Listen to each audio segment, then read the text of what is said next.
Hello everyone, today's video we will study about parts of speech. आज हम इस video में पार्ट्स ऑफ स्पीच के बारे में पढ़ने वाले हैं। तो अगर आप अच्छी इंग्लिश बोलना चाहते हैं और आप एक स्टूडेंट हैं तो आपके लिए यह वीडियो बहुत ही ज़्यादा इम्पॉर्टेंट है। तो अगर आप इस वीडियो को एंड तक देखेंगे तो आप इस वीडियो को बहुत ही ठीक तरीके से समझ पाएंगे। पार्ट्स ऑफ स्पीच को इंग्लिश ग्रामर का बैकबोन कहा जाता है। मैंने इस वीडियो में पार्ट्स ऑफ स्पीच के डिटेल और ज़्यादा कॉम्प्रिहेंसिव से समझाया है। इस वीडियो में सारे पार्ट्स ऑफ स्पीच को with English definition and Hindi definition with multiple example से समझाया है। तो अब हम पार्ट्स ऑफ स्पीच को पढ़ना स्टार्ट करेंगे कि पार्ट्स ऑफ स्पीच क्या होते हैं, इसके कितने टाइप्स होते हैं। पार्ट्स ऑफ स्पीच को हिंदी में शब्द भेद कहा जाता है। इसका डेफिनेशन है a name give to a word based on its job is called parts of speech. मतलब किसी भी वाक्य में हर शब्द को उसके काम के अनुसार एक नाम दिया जाता है, जिसे शब्द भेद यानी पार्ट्स ऑफ स्पीच कहा जाता है। Types of parts of speech. शब्द भेद कुल 8 प्रकार के होते हैं। फर्स्ट, नाउन यानी संज्ञा। सेकंड, प्रोनाउन यानी सर्वनाम। थर्ड, एडजेक्टिव यानी विशेषण। फोर्थ, वर्ब यानी क्रिया। फिफ्थ, एडवर्ब यानी क्रिया विशेषण। सिक्स्थ, कंजंक्शन यानी समुच्चयबोधक। सेवंथ, प्रीपोजिशन यानी संबंधवाचक। एट्थ, इंटरजेक्शन यानी विस्मय बोधक। तो ये सब पार्ट्स ऑफ स्पीच के 8 टाइप्स होते हैं जो मैंने बता दिया। अब हम इनको एक एक करके इनके बारे में डिटेल से पढ़ेंगे। जैसे फर्स्ट है नाउन। अब नाउन को हम डिटेल से पढ़ेंगे। तो फर्स्ट पार्ट्स ऑफ स्पीच है नाउन यानी संज्ञा। नाउन का डेफिनेशन होता है a noun is the name of a person, things, place, idea of quality of a person. इसका हिंदी में मतलब होता है किसी व्यक्ति, वस्तु, स्थान या भाव के नाम को संज्ञा यानी नाउन कहते हैं। इसके एग्जाम्पल्स हैं गर्ल। गर्ल एक कॉमन नाउन है। गर्ल हो गया, बॉय हो गया, हाउस हो गया, कंट्री हो गया, ये सब कॉमन नाउन है। और प्रॉपर नाउन 4 टाइप्स के नाउन होते हैं। जैसे कि एग्जाम्पल में ऑनेस्टी है। ऑनेस्टी एक एब्स्ट्रैक्ट नाउन है जो उसके गुण को दिखा रहा है। और क्लास एक कलेक्टिव नाउन है। वैसे तो नाउन 4 प्रकार के होते हैं। जितने भी पार्ट्स ऑफ स्पीच होते हैं सभी के ऊपर मैं एक डिटेल वीडियो बनाऊंगा, जिसमें मैं एक एक करके सभी के जैसे नाउन के सभी के टाइप्स ऑफ नाउन ऐसे बता करके उसके डिटेल के पूरे बारे में बताऊंगा। उसके लिए आपको उस वीडियो के लिए वेट करना पड़ेगा। इस वीडियो में मैंने पार्ट्स ऑफ स्पीच का इंट्रोडक्टरी वीडियो है। यह मेरा पार्ट्स ऑफ स्पीच का इंट्रोडक्टरी वीडियो है।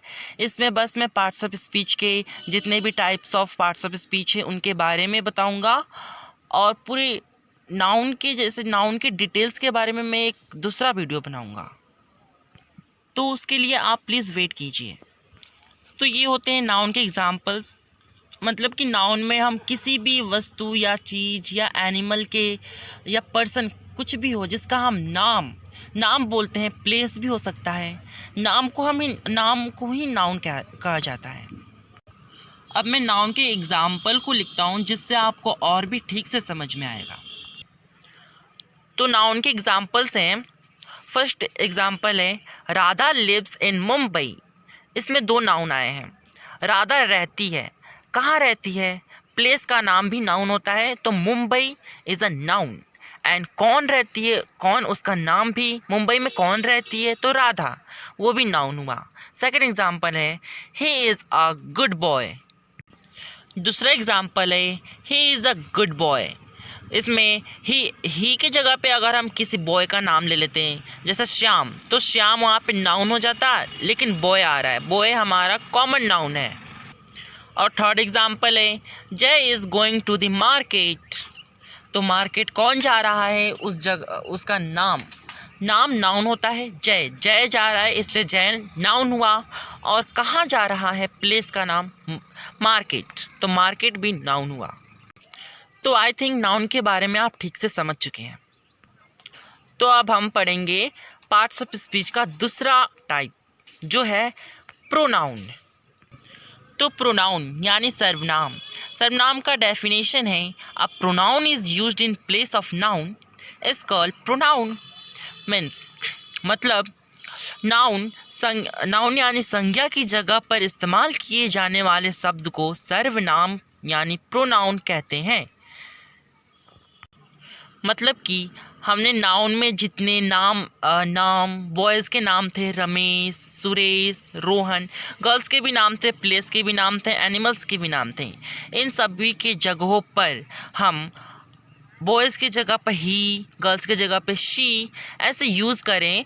नाउन की जगह पर हम यूज़ करने वाले शब्द को प्रोनाउन कहते हैं। जैसे I, we, you, they, he, she, it, him, his, her, somebody, someone, etc. मैं एग्जाम्पल से आपको बताता हूँ, आप और भी ठीक से समझ पाएंगे। तो एग्जाम्पल में मैंने रीता के बारे में लिखा है। Rita is a good student. Rita complete her homework every day. Rita has many friends. Rita also dance well. इसमें रीता का नाम बार बार रीता आ रहा है। इसमें नाउन का ज़्यादा यूज़ हो रहा है, इसलिए हम नाउन की जगह पे प्रोनाउन का यूज़ करें तो अच्छा होगा। क्योंकि हम किसी के बारे में बोले तो बार बार उसका नाम लेना अच्छा नहीं लगता। जैसे रीता के बारे में अब हम ऐसे बोलेंगे, Rita is a good student. She complete her homework every day. She has many friends. She also dance well. Rita अच्छी विद्यार्थी है। रीता अपना होमवर्क रोज करती है और उसके बहुत सारे फ्रेंड्स हैं और वह डांस भी अच्छा कर लेती है। ऐसे उसके शी के जगह पे वह का यूज़ करना अच्छा लग रहा है, सुटेबल है। प्रोनाउन के और भी 3 एग्जाम्पल्स देखते हैं। सेकेंड एग्जाम्पल है he gave me the news yesterday. उसने मुझे कल का न्यूज़ दिया। तो उसने दिया, उसने की जगह पे हम नाम भी यूज़ कर सकते थे, तो लेकिन नाम की जगह पे मैंने ही का यूज़ किया, इसलिए इसे प्रोनाउन, नाम की जगह पे ही यूज़ हुआ है इसलिए यह प्रोनाउन है। और मी, मेरे नाम की जगह पे मी यूज़ हुआ है इसलिए ये भी प्रोनाउन है। थर्ड एग्जाम्पल है he went for a walk. तो थर्ड एग्जाम्पल है, इसमें he went for a walk, वह वॉक के लिए गया, वह गया। नाम की जगह पे किसी लड़के का नाम है, वहाँ पे मैंने उसके नाम की जगह पे ही यूज़ किया है, तो ये भी प्रोनाउन है। डैट इज़ माई पेन, वह मेरा पेन है, इसमें डैट प्रोनाउन है। उस जगह के नाम पे वह, अगर जगह को बोलते तो नाउन हो जाता है, इसलिए उसके जगह पे मैंने डैट का यूज़ किया, तो डैट भी प्रोनाउन है। तो आई थिंक आप प्रोनाउन को भी बहुत ही अच्छे से समझ गए होंगे। अब हम पार्ट्स ऑफ स्पीच का थर्ड टाइप एडजेक्टिव यानी विशेषण के बारे में पढ़ेंगे। तो पार्ट्स ऑफ स्पीच का ये थर्ड एडजेक्टिव है। तो ये पार्ट्स ऑफ स्पीच का थर्ड टाइप है एडजेक्टिव यानी विशेषण। इसका डेफिनेशन है एन एडजेक्टिव डिस्क्राइब मॉडिफाइज और give more information about noun और प्रोनाउन। मतलब जो शब्द किसी वाक्य में नाउन या प्रोनाउन की विशेषता बताते हैं उन्हें एडजेक्टिव कहा जाता है। ओके, नाउन और प्रोनाउन की जो शब्द होते हैं उनकी विशेषता बताते कि वो कैसा है, उसे हम एडजेक्टिव कहते हैं। फॉर एग्जाम्पल जैसे good, bad, intelligent, clean, dirty, small, big, lazy, brave, black, short, tall, etcetera. अब मैं एग्जाम्पल से समझाऊंगा तो आपको और भी ठीक से समझ में आएगा। तो एडजेक्टिव के एग्जाम्पल से फर्स्ट एग्जाम्पल है Rohini has a pink dress. Rohini के पास पिंक ड्रेस है। ओके, तो ये रोहिणी यानी रोहिणी नाउन है, नाउन के पिंक ड्रेस है, इसमें नाउन की विशेषता बता रहा है एडजेक्टिव। सेकेंड है he is an old man. अब इसमें ओल्ड बता रहा है किसे, ही को, ही प्रोनाउन है। प्रोनाउन की विशेषता बता रहा है एडजेक्टिव, जो कि he is an old man, वह बूढ़े मैन हैं, व्यक्ति हैं, तो ओल्ड इनकी विशेषता है। थर्ड है it was an interesting movie, it pronoun है, इंटरेस्टिंग एडजेक्टिव है। Tania has very long hair, Tania के पास लॉन्ग हेयर है, तानिया की विशेषता बता रहा है ये। तानिया के पास बाल तो है लेकिन वो कैसा है, लॉन्ग है, ये विशेषता है।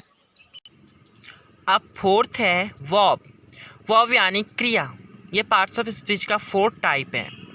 वर्ब की डेफिनेशन है वर्ब शोज एन एक्शन और स्टेट ऑफ एन ऑब्जेक्ट, मतलब जो शब्द किसी सब्जेक्ट के द्वारा होने वाली क्रिया, एक्शन या उसकी स्थिति, स्टेट के बारे में बताता है, उसे वर्ब यानी क्रिया कहते हैं।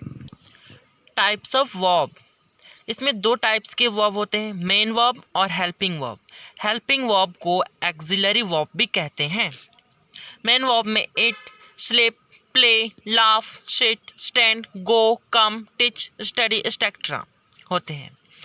हेल्पिंग वर्ब में is, am, are, was, were, will, shall, have, has, been, etcetera. Helping verb में हमें स्टेट के बारे में बताया जाता है, जैसे past state, present state, future state. समय के बारे में बताया जाता है इसमें, और ये सेंटेंस को बनाने में भी यूज़ किया जाता है हेल्पिंग वर्ब को। हम एग्जाम्पल से और भी ठीक तरीके से समझ सकते हैं, जैसे शी इज़ लाफिंग, वह हंस रही है, वो क्रिया है, वर्ब है, और इज़ इसमें हेल्पिंग वर्ब लग रहा है, वो भी वर्ब है, हेल्पिंग वर्ब है। लेकिन Mihir was happy, Mihir happy था, वॉज, और वो हेल्पिंग वर्ब है क्योंकि वो था। ही do his work every day, he do क्रिया हो रहा है यहाँ पे, वो कर रहा है काम, do. Mother is cooking dinner, mother काम कर रही है, इज़ मतलब हेल्पिंग वर्ब है ये, और कुकिंग मतलब वो क्रिया भी कर रही है। आई थिंक अब आप क्रिया ठीक से समझ चुके हैं। तो अब पार्ट्स ऑफ स्पीच का फिफ्थ टाइप है एडवर्ब। एडवर्ब यानी क्रिया विशेषण। इसका डेफिनेशन है adverb modifies or add something to the meaning of a verb, adjective or another adverb. मतलब कि किसी वर्ब, एडजेक्टिव या दूसरे एडवर्ब की विशेषता बताने वाले शब्द को विशेषण, क्रिया विशेषण कहते हैं। जैसे before, yesterday, yet, still, slowly, fast, obviously, daily, soon, almost, tomorrow, etcetera. Adverb को अब हम एग्जाम्पल से और भी ठीक से समझते हैं। फर्स्ट एग्जाम्पल है शी इज़ वॉकिंग स्लोली, वह धीरे चल रही है। तो वह चल रही है, लेकिन कैसे चल रही है, धीरे। उसकी विशेषता, उसकी क्रिया विशेषण है, तो उसकी विशेषण बता रहे हैं ना कि वो कैसे चल रही है, तो ये स्लोली हुआ। सेकेंड है राम स्विम्स फास्ट, राम तैर रहा है, कैसे, fast. The tank is almost full, tank full हो गया, कितना, almost. They will reach Delhi tomorrow, वह कल दिल्ली पहुंच जाएंगे। तो इसमें कब पहुंचेंगे, टुमारो, कल पहुंचेंगे। ये है क्रिया विशेषण। आई थिंक आप एडवर्ब आप ठीक से समझ चुके हो। अब हम इस पार्ट्स ऑफ स्पीच के छठे टॉपिक पे आते हैं, कंजंक्शन। कंजंक्शन यानी समुच्चय बोधक। इसका डेफिनेशन है a word that join two word sentence or clauses is called conjunction. मतलब दो शब्द या वाक्यों को वापस में जोड़ने वाले शब्द को कंजंक्शन कहा जाता है। जैसे and, or, but, because, so, since, as well as, while, both, such, etcetera. जैसे दो सेंटेंस हैं, उन्हें जोड़ने के लिए हम एंड का यूज़ करते हैं। हम एग्जाम्पल से और भी ठीक से समझेंगे। एग्जाम्पल्स हैं he is intelligent but naughty, वह इंटेलिजेंट है लेकिन नॉटी है। इसमें वह इंटेलिजेंट है, नॉटी है, ऐसे बोलेंगे, लेकिन उन्हें जोड़ने के लिए बट का यूज़ हुआ है। सो इसमें बट है हमारा कंजंक्शन। और दूसरा एग्जाम्पल है Tina is tall, Meena is short.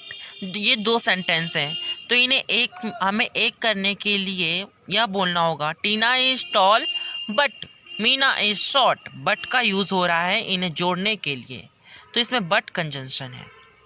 तीसरा है he was late he missed the bus. दो सेंटेंस है, तो इसे एक में करने के लिए होगा he was late because he missed the bus. वह लेट था क्योंकि उसने बस को मिस कर दिया। तो इसमें बिकॉज दो सेंटेंस को एक सेंटेंस में बना रहा है, तो यह कंजंक्शन है।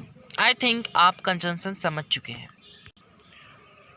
अब पार्ट्स ऑफ स्पीच का 7th टाइप है प्रीपोजिशन यानी संबंधवाचक। इसका डेफिनेशन है a word that shows relation of a noun and pronoun to another word is called preposition. मतलब कि ऐसे शब्द जो किसी नाउन या प्रोनाउन का संबंध वाक्य के दूसरे शब्दों के साथ बताता है संबंधवाचक कहलाता है। जैसे in, on, into, on, off, across, under, above, behind, near, with, through, over, by, between, etcetera. अब हम इसे एग्जाम्पल से समझेंगे तो हमें और भी ठीक से समझ में आएगा। एग्जाम्पल है, फर्स्ट एग्जाम्पल है keep the plates on the table. Plate table पर रखो। ऑन इसमें रिलेशन बता रहा है बिटवीन। ओके। सेकेंड है the baby is sleeping with its mother. Baby अपने मम्मी के साथ सोई है। ओके। तो इसमें हमें इसका जेंडर नहीं पता, बेबी का जेंडर वो ही है या शी है, तो इसमें हम इट्स का यूज़ कर सकते हैं। और विद रिलेशन बता रहा है विद, क्योंकि मदर नाउन है, बेबी नाउन है, तो नाउन का रिलेशन बता रहा है विद, तो ये है प्रीपोजिशन। थर्ड एग्जाम्पल है he is suffering from chicken pox. वह चिकन पॉक्स के द्वारा गुजर रहा है। तो इसमें फ्रॉम प्रीपोजिशन है, क्योंकि चिकन पॉक्स नाम है तो वो नाउन है और ही प्रोनाउन है, तो नाउन प्रोनाउन का रिलेशन बता रहा है फ्रॉम, इसलिए ये प्रीपोजिशन है। आई थिंक आप प्रीपोजिशन को ठीक से समझ चुके हैं। तो हम अब पार्ट्स ऑफ स्पीच का लास्ट यानी 8वां टाइप है इंटरजक्शन, विस्मय बोधक। अब उसके बारे में हम पढ़ेंगे। इंटरजक्शन यानी विस्मयादि बोधक।